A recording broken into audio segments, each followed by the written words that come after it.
The kitchen was warm and smelled like fresh bread. Grace hummed a soft tune as she stirred a pot of soup on the stove.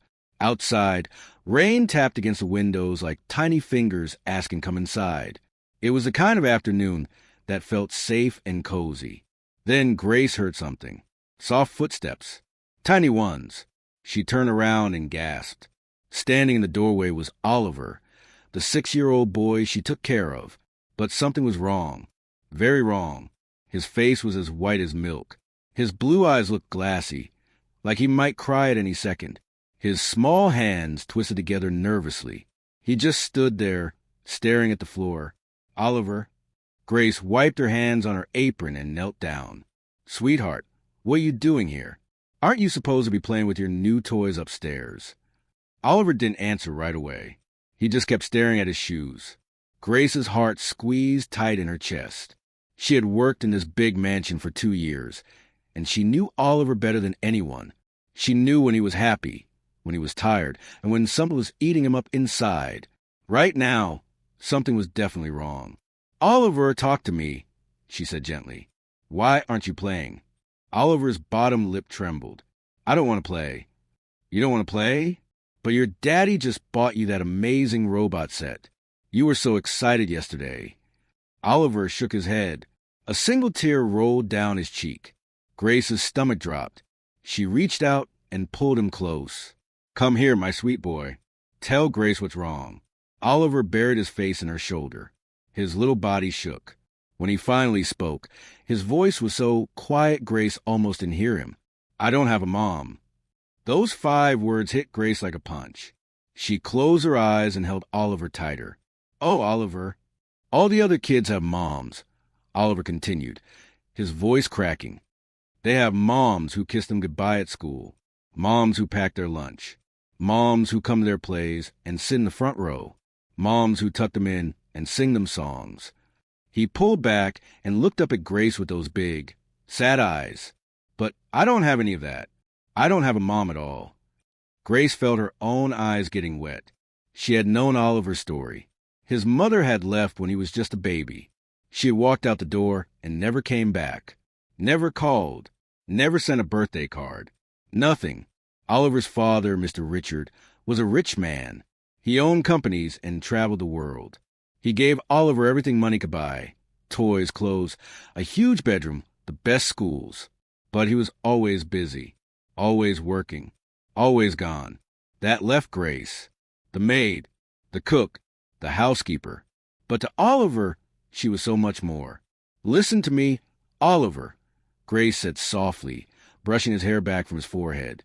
What your mother did, leaving you, that was not your fault. Do you hear me? You are a wonderful, beautiful, kind boy. She made a bad choice. A terrible choice. But that's on her, not you.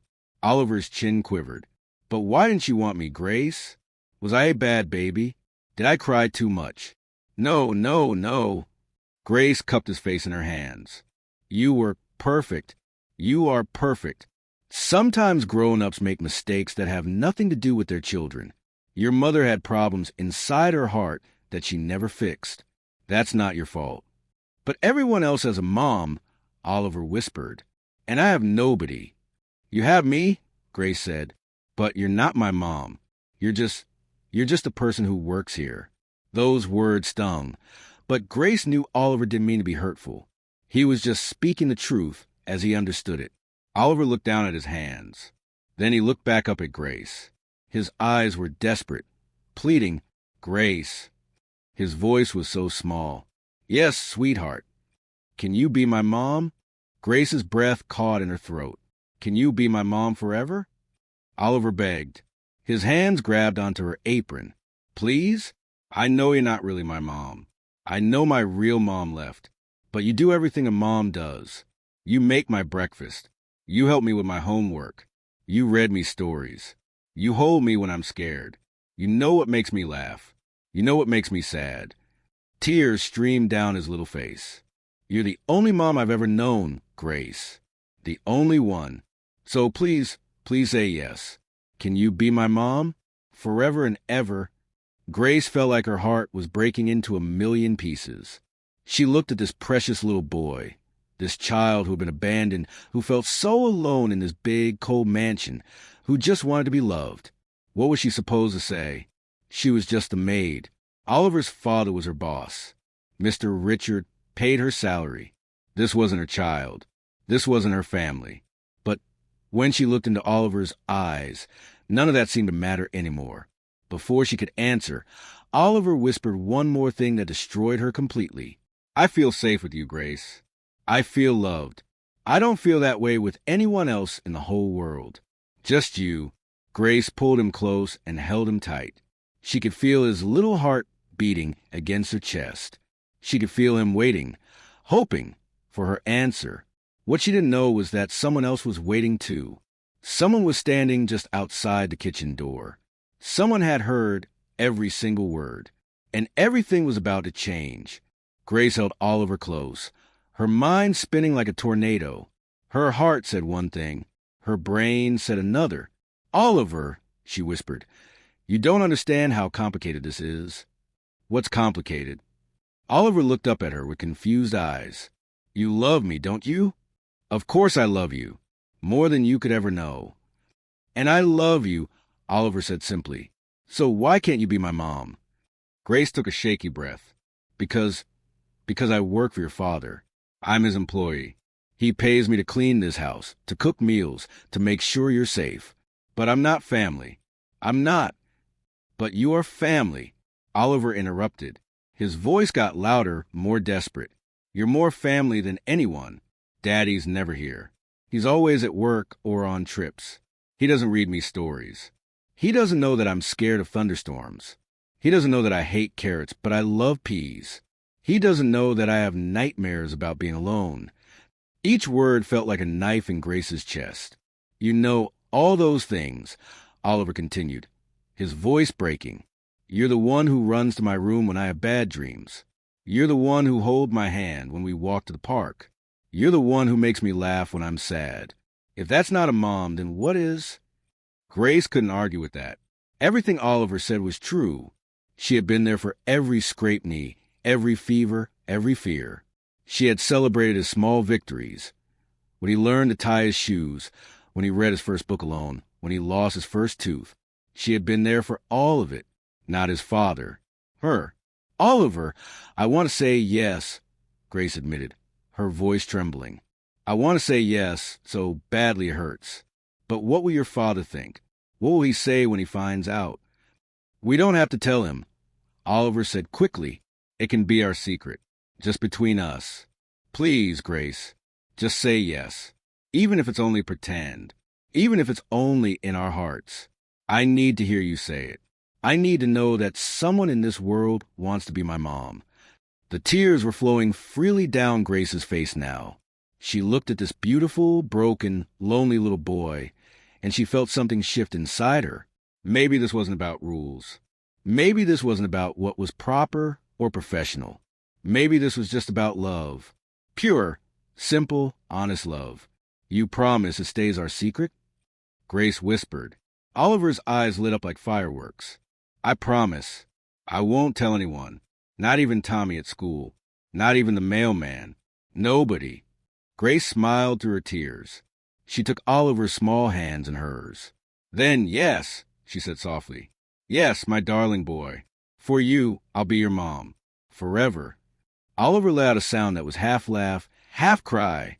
He threw his arms around Grace's neck and squeezed as hard as his little arms could squeeze. Really? You really mean it? I really mean it, Grace said, holding him tight. I'll be your mom in every way that matters. I'll love you, protect you, and be here for you always. You're my boy, Oliver. My sweet, precious boy. And you're my mom, Oliver whispered into her shoulder. My real mom. The only one I need. They stayed like that for a long moment, wrapped in each other's arms in the warm kitchen, while the rain continued to fall outside. For the first time in his life, Oliver felt complete. For the first time, the empty hole in his heart felt full. But then, a sound, a small sound from the doorway. Grace's head snapped up. Her blood turned to ice.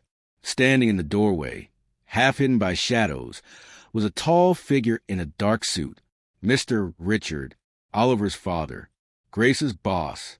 He was home early, and from a look on his face, a mix of shock, sadness, and something else Grace couldn't quite read. He had heard everything, every single word. Oliver felt Grace go stiff. He turned around and saw his father standing there. The color drained from his face. "Daddy?" Oliver stammered. Richard didn't move. He just stood there, staring at them both. The silence in the kitchen was so thick, you could cut it with a knife. Grace slowly stood up, her hand shaking. "Mr. Richard, I can explain." "How long?" Richard's voice was quiet. Too quiet. "Sir, how long have you been standing there?"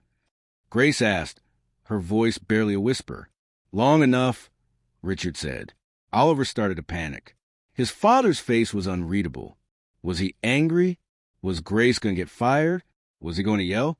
"Daddy, please don't be mad at Grace." Oliver burst out. "It was my idea. I asked her. She didn't want to say yes, but I begged her. Please don't punish her." Richard held up one hand. "Oliver, be quiet for a moment." Oliver's mouth snapped shut. Tears welled up in his eyes. He grabbed onto Grace's apron. Richard took a slow step into the kitchen. Then another. His expensive shoes clicked on the tile floor. Each step felt like a drumbeat of doom. Grace's mind raced. She was going to lose her job.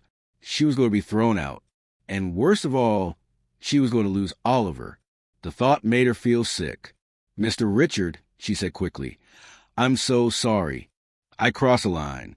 I know my place. I'm just a help. I shouldn't have." "Stop," Richard said. Grace stopped talking. Richard walked closer until he was standing right in front of them. He looked down at Oliver, whose face was wet with tears and twisted with fear. Then Richard did something neither of them expected. He knelt down. He got down on one knee, right there on the kitchen floor in his expensive suit, and looked his son in the eyes. "Oliver," Richard said gently, "tell me the truth. Why did you ask Grace to be your mother?" Oliver hiccuped. Because I don't have one, and Grace is always here. She takes care of me. She loves me. You're never here, Daddy. You're always gone." Richard flinched like he'd been slapped, but he didn't look away. "Go on," he said quietly. "I get lonely," Oliver continued, his voice small and broken. "The house is so big and so quiet. I go to school, and all the other kids talk about their moms. And I have nothing to say. They have someone who asks about their day. Someone who knows their favorite color. Someone who cares. And Grace cares." Richard asked. "Grace cares more than anyone," Oliver said, looking up at her with pure love. "She's not my mom because she has to be. She's my mom because she wants to be." Richard was quiet for a long, long moment. Grace couldn't read his expression. Her heart hammered in her chest. Finally, Richard spoke. "You're right, Oliver." Oliver blinked. "What?" "You're absolutely right," Richard said, his voice thick with emotion. "I haven't been here. I've been so busy building my business, making money, buying you things, that I forgot the most important thing." "What's that?" Oliver whispered. Richard's eyes got shiny with tears. "That you don't need more toys. You need a father who's actually present. And you need someone to be your mother." He stood up and turned to Grace. She braced herself for what was coming. But Richard didn't fire her. Instead, he said something that changed everything.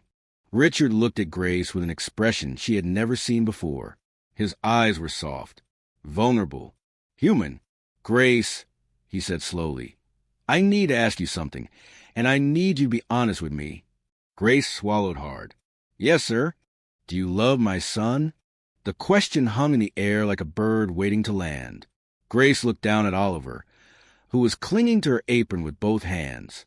She looked at his hopeful face, his tear-stained cheeks, his eyes that were begging her to tell the truth. "Yes," she said firmly. "I love him with all my heart. I have from the very first day I met him." Richard nodded slowly. "And Oliver, do you feel safe with Grace? Do you feel loved?" "Yes," Oliver said immediately. "She's the best person in the whole world." Richard took a deep breath. When he spoke again, his voice cracked with emotion. Then I have been a fool. Grace blinked. Sir, I have been a terrible father, Richard continued. His hands trembled at his sides. I thought if I gave you everything money could buy, Oliver, you would be happy. A big house, fancy toys, the best schools. I thought that was enough. I thought that was what being a good father meant. He ran his hand through his hair, looking lost.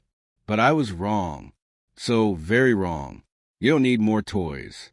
You need someone to play with you. You don't need a bigger house. You need a home filled with warmth and laughter. You don't need expensive things.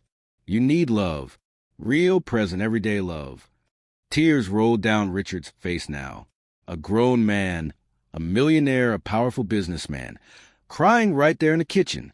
I buried myself in work because I was scared, Richard admitted. When your mother left, Oliver, I felt like a failure. I didn't know how to be both a mother and a father to you. So I focused on the only thing I knew how to do, make money. But money can't hug you when you're scared. Money can't read you bedtime stories. Money can't love you. He looked at Grace with something that looked like respect, like gratitude. But Grace can. Grace has been doing all the things I should have been doing. She has been the parent you needed while I was off chasing things that don't matter. Oliver's grip on Grace loosened slightly. He looked at his father with wide, surprised eyes. You're not mad? Oliver whispered. Mad. Richard shook his head. No, son. I'm grateful. And I'm ashamed. Grace has loved you the way you deserve to be loved. She has been your mother in every way that counts. He turned to Grace and did something that shocked her to her core. He held out his hand. Thank you, Richard said. Thank you for loving my son when I was too blind to see what he really needed. Thank you for being there when I wasn't. Thank you for being the person who made him feel safe and wanted. Grace stared at his outstretched hand. Slowly, she reached out and shook it. It was never a burden, Mr. Richard, Grace said softly. Loving Oliver is the easiest thing I've ever done. Richard smiled through his tears. Then he looked down at Oliver. Oliver, tomorrow is your school contest, right? The one where you built that volcano. Oliver nodded. Yeah, but I told you that you didn't have to come. I know you're busy. I'm not busy tomorrow, Richard said firmly. I'm clearing my entire schedule. I'm going to be there. Front row. Oliver's eyes went wide. Really?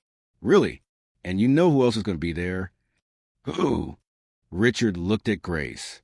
Grace is coming too. Not as our maid. Not as our employee. But as the woman who has been your mother when you needed one most. Oliver gasped. Grace is coming to my contest? If she wants to, Richard said, looking at Grace hopefully. Grace's hand flew to her mouth. Mr. Richard, are you sure? People will talk. They'll ask questions. Let them talk, Richard said with a strength Grace had never heard from him before. Let them ask all the questions they want. The only thing that matters is that Oliver knows he is loved, that he has people who care about him, that he's not alone. Oliver looked up at Grace with eyes full of hope. Will you come, Grace? Please. How could she say no to that face? Of course I'll come, Grace said, pulling Oliver into a hug. I wouldn't miss it for the world. Oliver let out a whoop of joy that echoed to the whole kitchen. He jumped up and down, laughing and crying at the same time. Both of you are coming. This is the best day ever. Richard watched his son's happiness and felt something crack open inside his chest, something that had been frozen for years. He realized in that moment what he had been missing. This right here. This joy, this love, this connection. What good was all his money if his son felt alone? What good was his big house if it felt empty? What good was success if he failed at the most important job of all, being a father? Things are going to change around here, Richard announced. I'm going to work less. I'm going to be home more. I'm going to learn how to be the father you deserve, Oliver. Really, Oliver could hardly believe it. Really. And Grace, Richard turned to her. I'm giving you a raise, a big one, and I'm changing your title. You're not just our housekeeper anymore. You're family, because that's what you've been all along. I was just too stupid to see it. Grace burst into tears. Happy tears. Grateful tears. Tears of relief. Oliver hugged her tight, then ran to his father and hugged him too. For a moment, the three of them stood there in that warm kitchen. A millionaire, a maid, and a little boy, and they felt like a real family.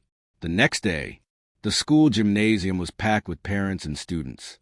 On the stage, Oliver stood next to his volcano project, his heart pounding. He scanned the crowd nervously. Would they really come? Both of them? Then he saw them. Front row, just like they promised. His father, Richard, sat in a folding chair looking uncomfortable but determined. And next to him sat Grace, wearing her nicest dress and smiling at Oliver with so much love it made his chest feel warm. Oliver waved at them, and they both waved back. He wasn't alone anymore. He had his father learning to be present. He had Grace, who had always been his mom in her heart. He had people who loved him. When it was his turn to present his volcano, Oliver spoke clearly and confidently, and when he made the volcano erupt with baking soda and vinegar, the whole room cheered. But the loudest cheers came from the front row, from his family. After the contest was over, Richard and Grace walked up to Oliver together. Richard scooped him up in a big hug. "You were amazing, son. I'm so proud of you." "You really came," Oliver said, wrapping his arms around his father's neck. "I'll always come from now on," Richard promised. "That's a father's job." Grace ruffled Oliver's hair. "You did wonderful, sweetheart. Your volcano was the best one there."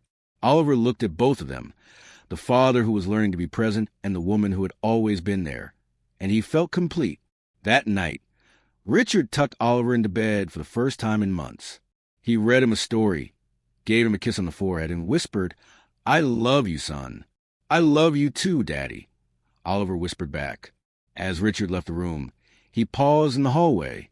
Grace was there, finishing up her evening work. "Grace," Richard said. "Yes, Mr. Richard?" "Thank you for everything. You saved my son. And maybe you saved me too." Grace smiled. "We saved each other, sir. That's what families do." Richard nodded. He realized that true wealth wasn't in his bank account. True success wasn't in his business deals. True richness was in the love you give and receive. He had learned that lesson in his own kitchen, from a 6-year-old boy and a kind-hearted woman who loved him, and his life would never be the same. If this story touched your heart, like this video and share it with someone who needs to hear it today. Subscribe for more stories that will make you feel, think, and believe in the power of love. Comment below. Have you ever had someone who wasn't family love you like family? Share your story. Remember, being a parent isn't about biology. It's about showing up. It's about loving with your whole heart. It's about being there when it matters most. Oliver found his family not through blood, but through love. And sometimes that's the strongest family of all.